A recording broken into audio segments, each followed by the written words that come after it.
Good morning, শুভ সকাল। Channel বিয়ের সকল দর্শককে শুভেচ্ছা জানাচ্ছি। অনেকদিন পর আজকে আমার সকাল অফিস। আপনারা দেখতে পাচ্ছেন এটা হচ্ছে তিব্বত কোহিনুর কেমিক্যাল। আস্তে আস্তে পার হচ্ছি বাসে চড়ে। কোহিনুর কেমিক্যালের অফিস এইটা। তিব্বত সাবান, তিব্বত বল সাবান থেকে শুরু করে আরও অনেক অনেক প্রোডাক্ট। আমরা যাচ্ছি অফিসের উদ্দেশ্যে। দেখেন কর্মজীবী মানুষ রাস্তায় হেঁটে হেঁটে তাদের অফিসে যাচ্ছেন। আমিও তেমনভাবে যাচ্ছি। শীতের আমেজ পড়ে গেছে। আকাশের আবহাওয়া দেখে বোঝা যাচ্ছে যে শীতের বেশ হালকা ঠান্ডা ঠান্ডা।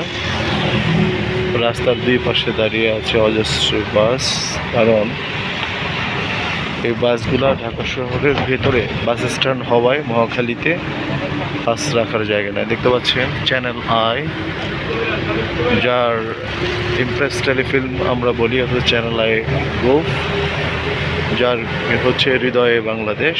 এই যে চ্যানেল আই ভবন এইটা। প্রিয় দর্শক, আজকে সকালে বাসে করে যাচ্ছে অফিসে। মনটাও ফ্রেশ, ভালো আবহাওয়া ভালো।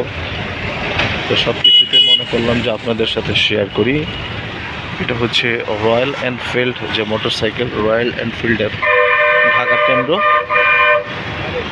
এখান থেকে হাজার হাজার মানুষ লাইন দিয়ে রয়্যাল এনফিল্ড যে মোটরসাইকেলটা আসছিল এখানে সব লাইন দিয়ে তার সিরিয়াল নিয়েছে।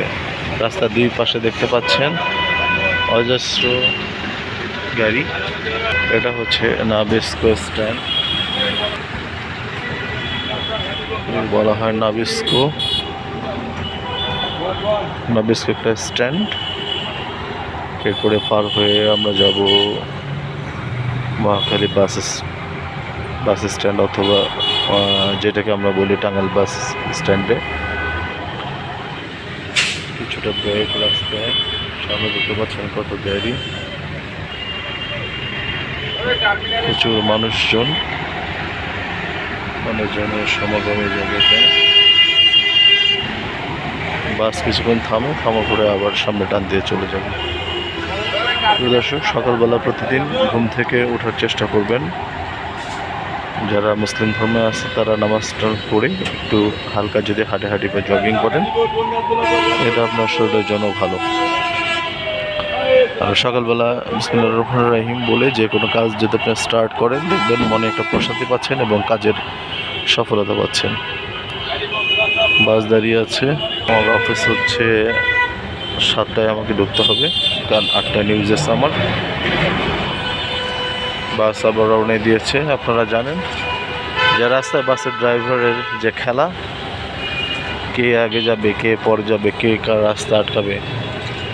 মানে তাদের তো টাকা দিয়ে গাড়ি কিনতে হয় না, মালিক গাড়ি কিনে কষ্ট করে, আর তারা এদিকে পাল্লাপাল্লি করে।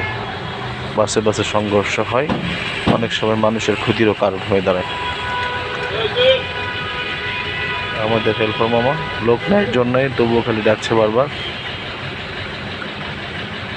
মনে করলাম যে আপনাদের সাথে শেয়ার করি আজকের সকালটা। রাস্তার দুই পাশে অজস্র গাড়ি, পুরো রাস্তাটাকে জ্যাম করে রেখে দেয়। প্রতিটা দিন এভাবে হাজার হাজার মানুষের কষ্ট, কিন্তু গাড়ি ড্রাইভারের কিছু যায় আসে না, গাড়ির স্টাফের কিছু যায় আসে না। হেল্পার দাঁড়িয়ে আছে, মানে কোনো তার দায়িত্ব নাই, কে কখন আসলো কে কখন গেল তার কোনো যায় আসে না। দুশো গাড়ি আস্তে আস্তে হালকা স্পিডে যাচ্ছে। দেখতে পাচ্ছেন সামনে বাস স্ট্যান্ড। আবার গাড়ি চলতে শুরু করেছে। গাড়ির সামনে চলে তবু পিছনে তাকায়, এই যে বাজে একটা অভ্যাস ওদের।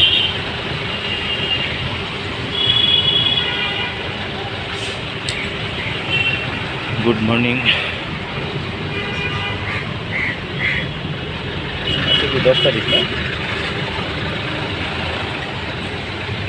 আজকে হচ্ছে 10ই নভেম্বর, রোজ সোমবার, 2025। দেখতে পাচ্ছেন সামনে কেমন গাড়ির জট। আমরা জ্যামে পড়ে গেলাম। শুধু বাসে অনিয়ন্ত্রিত চলার কারণে আমরা আজকে জ্যামে পড়ে গেলাম। কি আর করা, অফিসে যেতে হবে। মনে করলাম যে আপনাদের সঙ্গে শেয়ার করি, আপনাদের সঙ্গে কথা বলি। কথা বললে তবে একটু ভালো লাগবে। দেখতে পাচ্ছেন কিছু লোক গাড়িতে উঠছে।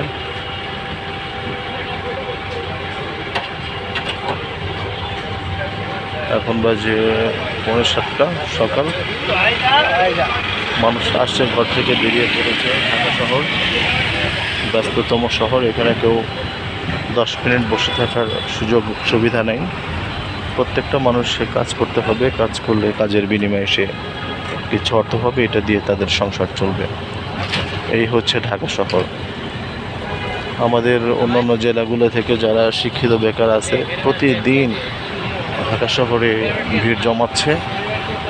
তাদের আসলে পর্যাপ্ত পরিমাণে সুযোগ সুবিধা, থাকার ব্যবস্থা অন্যান্য দেশের মতো বাংলাদেশে সে ধরনের সুযোগ সুবিধা নেই। তবু মানুষের সংগ্রামী জীবন, সংগ্রাম করেই তাদের বেঁচে থাকতে হচ্ছে।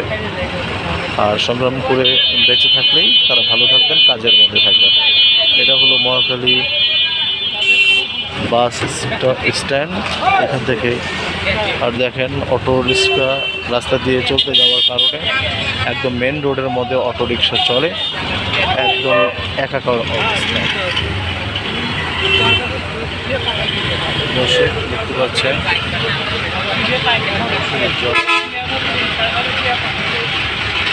যাওয়ার কারণে কি অবস্থা।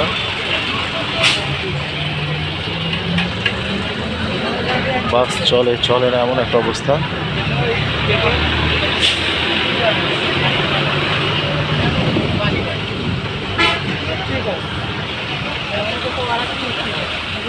এই বাস স্ট্যান্ডে থেকে মানুষ যারা দূর দূরান্ত থেকে ঢাকায় এসছেন তারা এই এসে থামছেন। আমার উপরে দেখে শুনে বুঝে তাদের গন্তব্যে আবার যেখানে যাবেন সেখানে যাওয়ার জন্য এখান থেকে জায়গা নির্ধারণ করছেন বা কোন বাসে কীভাবে যাবে। আপনারা যদি ঢাকা শহরে কেউ আসেন সেক্ষেত্রে ঢাকা শহর মহাখালী বাস স্ট্যান্ডে যারা আসবেন, আসার পর বাস থেকে নামার পরে আপনারা সিলেক্ট করবেন কোন দিকে যাবেন এবং সঠিক নির্দেশনা নিয়ে সেইভাবে গাড়িতে উঠবেন। এইখানে আরেকটা কথা বলে রাখি যে রাস্তায় এখানে অনেক দুষ্কৃতিকারী আছেন, ছিনতাইকারী আছেন, ঠকবাজ আছেন, মলমপাটি সব কিছু মিলেই তো ঢাকা শহর। তো সেই ক্ষেত্রে আপনারা আপনাদের যে জায়গাটা যাবেন, এই যে এক্সপ্রেসওয়ের বর্তমানে এই পরিস্থিতি। ওকে, সকাল শুরু হয়ে গেছে। সিএনজি স্ট্যান্ডের সিএনজি মানে তেল ইয়েতে যেখান থেকে তেল সংগ্রহ করে বা গ্যাস নেন সেখানে দীর্ঘ সারি, একে একে সিরিয়াল দিয়ে প্রত্যেকটা যে কয়েকটা রয়্যাল ফিলিং স্টেশন, এরকম বেশ কয়েকটি গ্যাসের পাম্প রয়েছে যেখানে বা তেলের তুলনায় গ্যাস কিছুটা সস্তা হওয়ার কারণে বাংলাদেশের তেলের যে গ্যাসে হচ্ছে গাড়ির সংখ্যা, বিশেষ করে ব্যক্তিগত গাড়ির সংখ্যা অনেক বেড়ে গেছে। এইভাবে চলতে চলতে এই যে কত মানুষ অপেক্ষা করছে যে তার নির্দিষ্ট গন্তব্যস্থলে যাবেন, তার নির্দিষ্ট বাস বা গাড়ি আসলে উনি লাফ দিয়ে গাড়িতে উঠে যাবেন। দর্শক, আপনাদের আজকের সকালটা খুব ভালো কাটুক সেই কামনায় দোয়া এবং শুভকামনা রইল।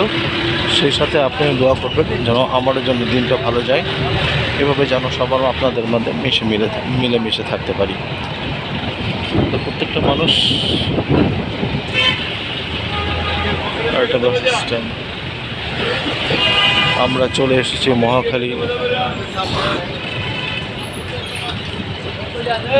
স্ট্যান্ডে। মহাখালী এটারে বলে মহাখালী মোড়।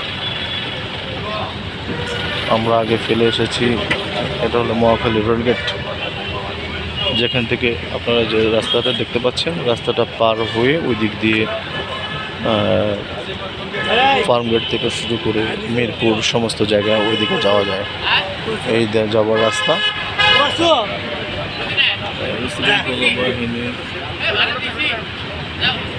আইনশৃঙ্খলা বাহিনীর রক্ষায় সার্জেন্টরা আছেন রাস্তায় ও প্রতিনিয়ত কাজ করে যাচ্ছেন। তাই বলবো যে যারা দেখছেন সবাই ট্রাফিক আইন মেনে চলবেন এবং রাস্তায় তাড়াহুড়ো না করে সুন্দরভাবে দেখে শুনে রাস্তা পার হবেন অথবা রাস্তায় চলবেন। জায়গাটা আসলে রাস্তা তারা তো লোকাল মতো আরাম জায়গা।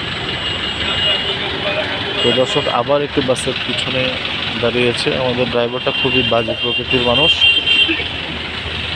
কারণ সে জানে যে ডিস্ট্রিক্ট বাসের পিছনে তার কোনো সিরিয়াল নেই, তবু সে ডিস্ট্রিক্ট বাসের পিছনে দাঁড়িয়েছে। আমরা চেষ্টা করছি কখন যাওয়া যায়, মনে করলাম আপনাদের সাথে শেয়ার করি। ট্রেনের সিগন্যাল পড়েছে, কত কিছুক্ষণের মধ্যে ট্রেন চলে আসবে। দুটা খারাপ হইলে বাসের স্টপেজ এরকম আমরা আবার সাইড কেটে আবার চলে যাচ্ছি। প্রিয় দর্শক, আমার গন্তব্যস্থলের প্রায় কাছে চলে এসেছি।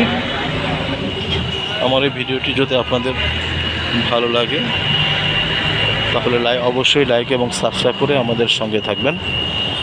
এরকম ছোট ছোট ভিডিও, বড় ভিডিও অনেকে শেয়ার করার চেষ্টা করি। তো সবাইকে শুভকামনা জানিয়ে আজকের মতো ধন্যবাদ। আল্লাহ হাফেজ।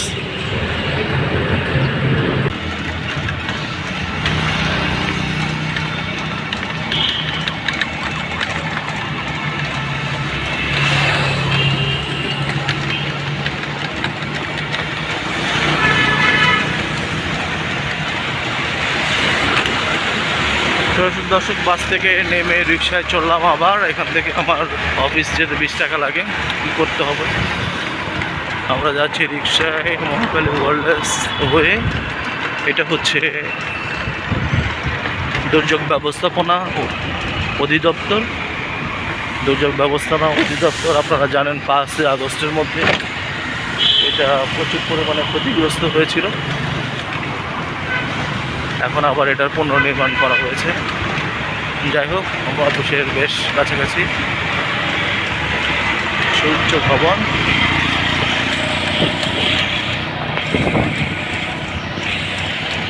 সামনে হচ্ছে তিতুমির কলেজ। তিতুমির কলেজের ওয়াল দেখছেন 5 আগস্টের পরে এগুলো বিভিন্ন ধরনের গ্রাফিতি আঁকা হয়েছে। ছাত্র জনতা এরকম গ্রাফিতি এঁকেছেন এবং এই গ্রাফিতিগুলো এখনও আছে। আপনারা দেখতে পাচ্ছেন যে সরকারি তিতুমির কলেজ, এটা হচ্ছে সরকারি তিতুমির কলেজ ক্যাম্পাস। আমি অফিসের খুবই কাছে চলে এসেছি। Good morning Dhaka. আজকে গুড মর্নিং ঢাকা আজকে হলো 10 নভেম্বর 2025 সাল। ওই দিক দিয়ে একটু সামনে যাই, ওই যে ওই সামনে বৈশাখী টেলিভিশনের সামনে। সামনে যাও, সামনে যাও, ওই জায়গায়, ওই জায়গায়।